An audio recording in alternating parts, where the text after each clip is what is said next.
Quiz and ഫാക്സിൻ്റെ പുതിയൊരു വീഡിയോയിലേക്ക് എല്ലാവർക്കും സ്വാഗതം. 2026 ജൂലൈ 21 ചാന്ദ്രദിനവുമായി ബന്ധപ്പെട്ട് ക്വിസ് മത്സരങ്ങളിൽ ചോദിക്കുന്ന പ്രധാനപ്പെട്ട ചോദ്യങ്ങളാണ് ഇന്നത്തെ വീഡിയോയിൽ നമ്മൾ ഉൾപ്പെടുത്തിയിരിക്കുന്നത്.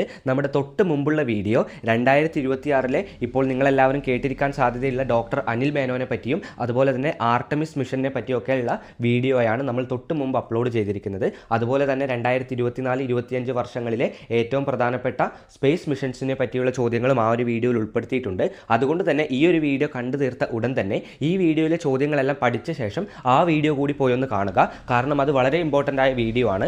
റീസെൻ്റ് ആയിട്ടുള്ള കാര്യങ്ങളൊക്കെ ഉറപ്പായും ക്വിസ് മത്സരത്തിൽ ചോദിക്കുന്നതാണ്. അപ്പോൾ ഈ വീഡിയോ കണ്ടു തീർത്ത ഈ വീഡിയോയിലെ ചോദ്യങ്ങളെല്ലാം പഠിച്ച ശേഷം ആ വീഡിയോ കൂടി ഒന്ന് പോയി കാണുക.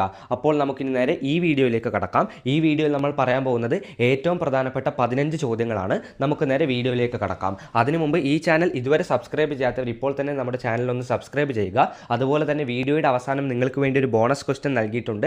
എല്ലാവരും വീഡിയോ അവസാനം വരെ കണ്ട് ബോണസ് ക്വസ്റ്റ്യൻ്റെ ഉത്തരം കമൻറ്റ് ബോക്സിൽ രേഖപ്പെടുത്തുക. നമുക്കിനി നേരെ ഒന്നാമത്തെ ചോദ്യത്തിലേക്ക് കടക്കാം. ഒന്നാമത്തെ ചോദ്യം ഇതാണ്: അന്തരീക്ഷത്തെയും ബഹിരാകാശത്തെയും വേർതിരിക്കുന്ന സാങ്കല്പിക രേഖ ഏതാണ്?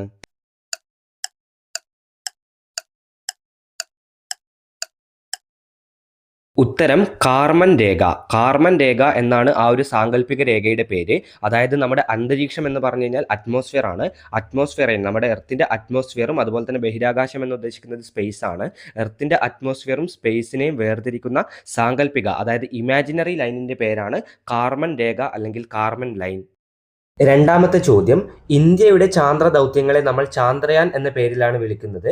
അമേരിക്കയുടെ ചാന്ദ്ര പര്യവേഷണ പരിപാടിയുടെ പേരെന്താണ്?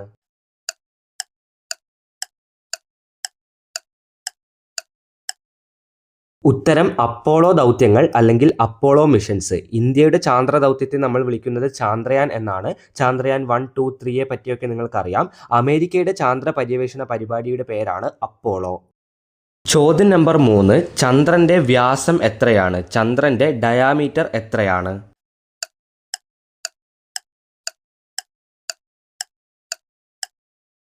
ഉത്തരം 3474 കിലോമീറ്റർ. ചന്ദ്രൻ്റെ വ്യാസം അല്ലെങ്കിൽ ചന്ദ്രൻ്റെ ഡയാമീറ്റർ 3474 കിലോമീറ്റർ ആണ്. നിങ്ങൾക്ക് കൃത്യമായി മനസ്സിലാവാൻ ഞാൻ ഭൂമിയുടെ ഡയാമീറ്റർ കൂടി പറയാം. ഭൂമിയുടെ വ്യാസം 12742 കിലോമീറ്റർ ആണ്. ഇപ്പോൾ തന്നെ നിങ്ങൾക്ക് ഇവ തമ്മിലുള്ള വ്യത്യാസം മനസ്സിലായിട്ടുണ്ടാവും. അടുത്ത ചോദ്യത്തിലേക്ക് കടക്കുന്നു. ഭൂമിയാണ് പ്രപഞ്ചത്തിൻ്റെ കേന്ദ്രം എന്ന തെറ്റായ ഭൂകേന്ദ്ര സിദ്ധാന്തം അല്ലെങ്കിൽ ജിയോസെൻട്രിക് തിയറി ആവിഷ്കരിച്ച പുരാതന ശാസ്ത്രജ്ഞൻ ആരാണ്?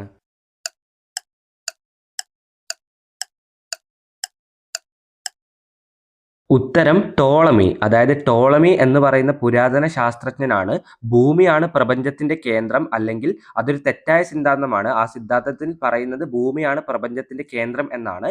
ആ ഒരു സിദ്ധാന്തത്തിന്റെ പേര് ജിയോസെൻട്രിക് തിയറി അല്ലെങ്കിൽ ഭൂകേന്ദ്ര സിദ്ധാന്തം എന്നാണ്. ഇത് ആവിഷ്കരിച്ച ശാസ്ത്രജ്ഞന്റെ പേര് ടോളമി. ഓർക്കുക, ഇതൊരു തെറ്റായ സിദ്ധാന്തമാണ്.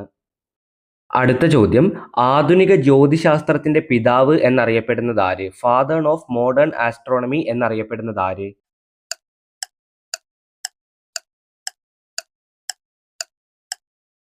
ഫാദർ ഓഫ് മോഡേൺ ആസ്ട്രോണമി അല്ലെങ്കിൽ ആധുനിക ജ്യോതിശാസ്ത്രത്തിന്റെ പിതാവ് എന്നറിയപ്പെടുന്നത് നിക്കോളാസ് കോപ്പർനിക്കസ് ആണ്. ഉത്തരം നിക്കോളാസ് കോപ്പർനിക്കസ്. അടുത്ത ചോദ്യം: മിസൈൽ മാൻ ഓഫ് ഇന്ത്യ അല്ലെങ്കിൽ ഇന്ത്യയുടെ മിസൈൽ മനുഷ്യൻ എന്നറിയപ്പെടുന്ന മുൻ ISRO ശാസ്ത്രജ്ഞൻ ആരാണ്?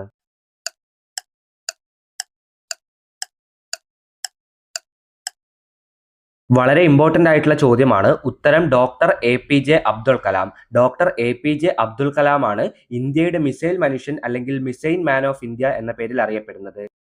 നെക്സ്റ്റ് ക്വസ്റ്റ്യൻ: യൂറോപ്യൻ രാജ്യങ്ങളുടെ സംയുക്ത ബഹിരാകാശ ഏജൻസിയുടെ പേരെന്താണ്?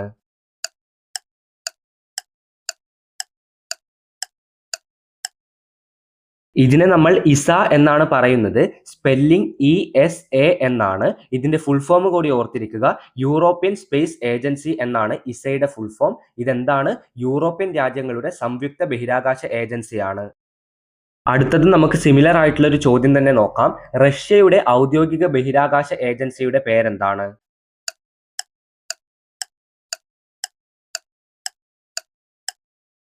ഇതും വളരെ ഇമ്പോർട്ടൻ്റ് ആയ ചോദ്യമാണ്. റോസ് കോസ്മോസ് എന്നാണ് ഇതിന്റെ പേര്. റോസ് കോസ്മോസ് എന്നാണ് റഷ്യയുടെ ഔദ്യോഗിക ബഹിരാകാശ ഏജൻസിയുടെ പേര്. നമ്മൾ കഴിഞ്ഞ വീഡിയോയിൽ ഇതേപോലെ ഒരു രാജ്യത്തിന്റെ ബഹിരാകാശ ഏജൻസിയെ പറ്റി പഠിച്ചിരുന്നു. അത് ജപ്പാന്റേതാണ്. ജപ്പാന്റെ ബഹിരാകാശ ഏജൻസിയെ കൂടി ഓർത്തിരിക്കുക. ഉത്തരം ജാക്സ. ജാക്സയുടെ ഫുൾ ഫോം കൂടി ഓർമ്മിപ്പിക്കുന്നു. ജപ്പാൻ എയറോസ്പേസ് എക്സ്പ്ലോറേഷൻ ഏജൻസി എന്നാണ് ജപ്പാന്റെ ബഹിരാകാശ ഏജൻസിയായ ജാക്സയുടെ ഫുൾ ഫോം. 9ാമത്തെ ചോദ്യം, ഭൂമിയിൽ നിന്ന് ഏറ്റവും ദൂരെയുള്ള പ്ലൂട്ടോ ഗ്രഹത്തെ ലക്ഷ്യമാക്കി പറന്ന് അതിന്റെ ചിത്രങ്ങൾ എടുത്ത നാസയുടെ ദൗത്യം ഏതാണ്?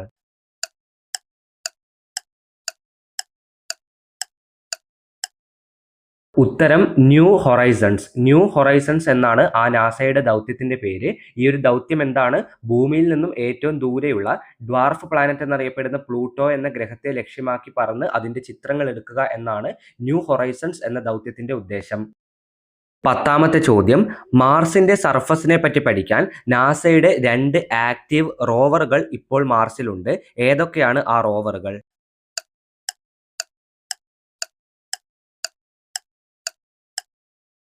ഈ 2 റോവറിന്റെ പേരും വളരെ ഇമ്പോർട്ടൻ്റ് ആണ്. ഒന്നാമത്തേത് പെർസീവിയറൻസ് റോവർ, രണ്ടാമത്തേത് ക്യൂരിയോസിറ്റി റോവർ.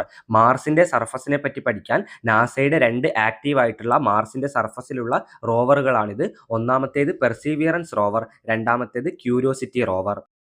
ചോദ്യം നമ്പർ 11, മനുഷ്യൻ നിർമ്മിച്ച് സൗരയൂഥത്തിന് പുറത്തേക്ക് കടന്ന ആദ്യത്തെ പേടകം ഏതാണ്?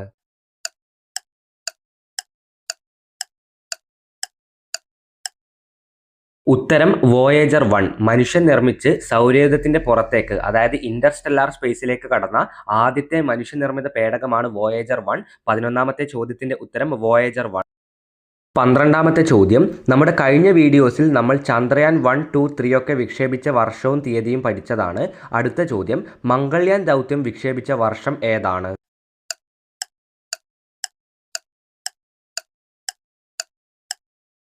വർഷം മാത്രമല്ല, ആ ഡേറ്റ് കൂടി ഓർത്തിരിക്കുക. 2013 നവംബർ 5-നാണ് മംഗൾയാൻ എന്ന ദൗത്യം വിക്ഷേപിക്കുന്നത്.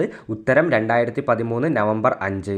മംഗൾയാൻ ദൗത്യത്തെ നമ്മൾ MOM എന്ന് കൂടി സൂചിപ്പിക്കാറുണ്ട്. MOMന്റെ ഫുൾ ഫോം ഓർത്തിരിക്കുക. മാർസ് ഓർബിറ്റർ മിഷൻ എന്നാണ് MOMന്റെ ഫുൾ ഫോം. അടുത്ത ചോദ്യം, കൽപ്പന ചൗള മരണപ്പെടാൻ കാരണമായ ബഹിരാകാശ പേടക ദുരന്തം ഏതാണ്?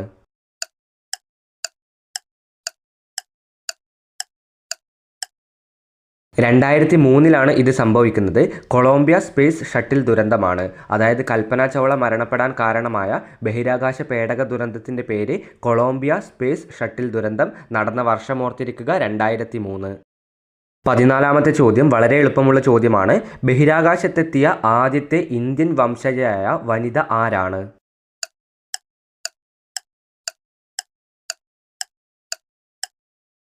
ആർക്കും സംശയമൊന്നുമില്ല എന്ന് വിശ്വസിക്കുന്നു. ഉത്തരം കൽപ്പന ചൗളയാണ്. ബഹിരാകാശത്തെത്തിയ ആദ്യത്തെ ഇന്ത്യൻ വനിത ആരാണ്? കൽപ്പന ചൗള. ഇന്ത്യൻ പൗരനെ പറ്റി നിങ്ങൾക്കൊക്കെ അറിയാം. ബഹിരാകാശത്തെത്തിയ ആദ്യത്തെ ഇന്ത്യൻ പൗരൻ ആരാണ്? രാകേഷ് ശർമ്മ. എപ്പോഴാണ് അദ്ദേഹം ബഹിരാകാശത്തെത്തിയത്? 1984. അടുത്ത ചോദ്യത്തിലേക്ക് കടക്കുന്നതിന് മുമ്പ് ക്വിസ് ആൻഡ് ഫാക്സിൻ്റെ വാട്സപ്പ് ഗ്രൂപ്പിനെ പരിചയപ്പെടുത്തുകയാണ്. നമ്മുടെ ക്വിസ് ആൻഡ് ഫാക്സിൻ്റെ വാട്സപ്പ് ഗ്രൂപ്പിൽ ജോയിൻ ചെയ്യുകയാണെങ്കിൽ നമ്മൾ അപ്ലോഡ് ചെയ്യുന്ന എല്ലാ ചോദ്യങ്ങളും ഉത്തരങ്ങളും നിങ്ങൾക്ക് PDF രൂപത്തിൽ ലഭിക്കുന്നതാണ്. അതുപയോഗിച്ച് കൊണ്ട് നിങ്ങൾക്ക് എളുപ്പത്തിൽ പഠിക്കാൻ സാധിക്കും. അപ്പോൾ PDF വേണ്ടവർ നമ്മുടെ വാട്സപ്പ് ഗ്രൂപ്പിൽ ജോയിൻ ചെയ്യുക. അതുപോലെ തന്നെ നമ്മുടെ സ്റ്റഡി ബാച്ചിൽ ജോയിൻ ചെയ്യാൻ ആഗ്രഹമുള്ളവർ ഇപ്പോൾ സ്ക്രീനിൽ കാണുന്ന 2 പോസ്റ്ററും ഒന്ന് വായിച്ചു നോക്കുക. അതിനുശേഷം നമ്മുടെ ഗ്രൂപ്പിൽ ജോയിൻ ചെയ്ത ശേഷം അഡ്മിന് മെസ്സേജ് അയക്കുക. നമുക്കിനി നേരെ അടുത്ത ചോദ്യത്തിലേക്ക് കടക്കാം.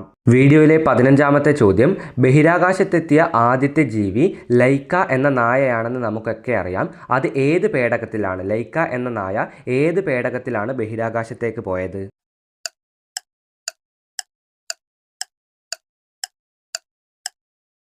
ലൈക്ക എന്ന നായക്കുട്ടി ആദ്യമായി ബഹിരാകാശത്തേക്ക് പോയ പേടകത്തിൻ്റെ പേര് സ്പുട്നിക് 2 എന്നാണ്. ബഹിരാകാശത്തെത്തിയ ആദ്യത്തെ ജീവിയും ലൈക്ക എന്ന ഈ നായക്കുട്ടിയാണ്. പോയ പേടകത്തിൻ്റെ പേരെന്താണ്? സ്പുട്നിക് 2. സ്പുട്നിക് 1നെ കുറിച്ച് കൂടി നിങ്ങൾ ഓർത്തിരിക്കുക. മനുഷ്യൻ നിർമ്മിച്ച് ബഹിരാകാശത്തേക്ക് അയച്ച ആദ്യത്തെ കൃത്രിമ ഉപഗ്രഹം അല്ലെങ്കിൽ ആർട്ടിഫിഷ്യൽ സാറ്റലൈറ്റ് ആണ് സ്പുട്നിക് 1. സോവിയറ്റ് യൂണിയനാണ് ഈ സ്പുട്നിക് 1ഉം 2ഉം ഒക്കെ വിക്ഷേപിച്ചത്. 1957-ലാണ് ആദ്യത്തെ കൃത്രിമ ഉപഗ്രഹമായ സ്പുട്നിക് 1 വിക്ഷേപിച്ചത് എന്നുകൂടി ഓർത്തിരിക്കുക. ഈ വീഡിയോയിലെ ബോണസ് ചോദ്യത്തിലേക്ക് കടക്കുന്നു. ചോദ്യം ഇതാണ്: നക്ഷത്രങ്ങൾ ജനിക്കുന്ന വാതകങ്ങളും പൊടിപടലങ്ങളും നിറഞ്ഞ ബഹിരാകാശ മേഘങ്ങളെ വിളിക്കുന്ന പേരെന്താണ്? ഉത്തരമറിയുന്ന എല്ലാവരും കമൻറ്റ് ബോക്സിൽ ഉത്തരം രേഖപ്പെടുത്തുക. ഉത്തരത്തിൻ്റെ കൂടെ നിങ്ങളുടെ പേര് കൂടി രേഖപ്പെടുത്താൻ മറക്കരുത്. പേര് രേഖപ്പെടുത്തിയാൽ മാത്രമേ നിങ്ങൾ ആരാണെന്ന് മനസ്സിലാവുകയുള്ളൂ. ഈ ചോദ്യം കുറച്ച് ടഫായ ചോദ്യമാണ്, അതുകൊണ്ട് ഉത്തരമറിയുന്ന എല്ലാവരും കമൻറ്റ് ബോക്സിൽ ഉത്തരം രേഖപ്പെടുത്തുക. നമ്മുടെ കഴിഞ്ഞ 2 വീഡിയോസിലെയും ബോണസ് ക്വസ്റ്റിൻ്റെ വിന്നേഴ്സിനെ നമ്മൾ അടുത്ത വീഡിയോയിൽ പ്രഖ്യാപിക്കുന്നതാണ്. ഈ ഒരു വീഡിയോയിലെ ബോണസ് ക്വസ്റ്റിൻ്റെ വിന്നേഴ്സിനെ നമ്മൾ അടുത്ത വീഡിയോയിൽ പ്രഖ്യാപിക്കുന്നതാണ്. വീഡിയോയുടെ ലെങ്ത് കൂടുന്നത് കൊണ്ടാണ് ചില വീഡിയോസിൽ നമ്മൾ ബോണസ് ക്വസ്റ്റിൻ്റെ വിന്നറിനെ പ്രഖ്യാപിക്കാത്തത്. അത് നമ്മൾ അടുത്ത വീഡിയോയിൽ ചെയ്യുന്നതാണ്. അപ്പോൾ ഈ ഒരു വീഡിയോ ഇവിടെ വെച്ച് അവസാനിപ്പിക്കുന്നു. നമ്മുടെ വാട്സപ്പ് ഗ്രൂപ്പിൽ ജോയിൻ ചെയ്യുന്ന കാര്യം മറക്കരുത്. ചാന്ദ്ര ദിനവുമായി ബന്ധപ്പെട്ട നമ്മുടെ മറ്റ് വീഡിയോസ് കൂടി കാണുക. ഈ ഒരു ഒറ്റ വീഡിയോ കണ്ടതുകൊണ്ട് മാത്രം കാര്യമില്ല. 15 ചോദ്യങ്ങൾ മാത്രമാണ് നമ്മൾ ഇതിൽ പഠിച്ചിരിക്കുന്നത്. നമ്മുടെ മുമ്പുള്ള വീഡിയോസിൽ ഓരോ ചോദ്യവും അതിൻ്റെ കൂടെ ധാരാളം അഡീഷണൽ ഇൻഫർമേഷൻ കൂടി പറഞ്ഞിട്ടുണ്ട്. ആ വീഡിയോ കാണാത്തവർ ഇപ്പോൾ തന്നെ പോയി കാണുക. അപ്പോൾ ഈ ഒരു വീഡിയോ അവസാനം വരെ കണ്ടിരുന്ന എല്ലാവർക്കും നന്ദി, നമസ്കാരം. ഇതുപോലെയുള്ള വീഡിയോകൾക്ക് വേണ്ടി ചാനൽ ഇപ്പോൾ തന്നെ സബ്സ്ക്രൈബ് ചെയ്യുക. നമ്മുടെ വാട്സപ്പ് ചാനലിൽ ജോയിൻ ചെയ്യുന്ന കാര്യം പരിഗണിക്കുക. ലിങ്ക് താഴെ ഡിസ്ക്രിപ്ഷൻ ബോക്സിൽ നൽകിയിട്ടുണ്ട്.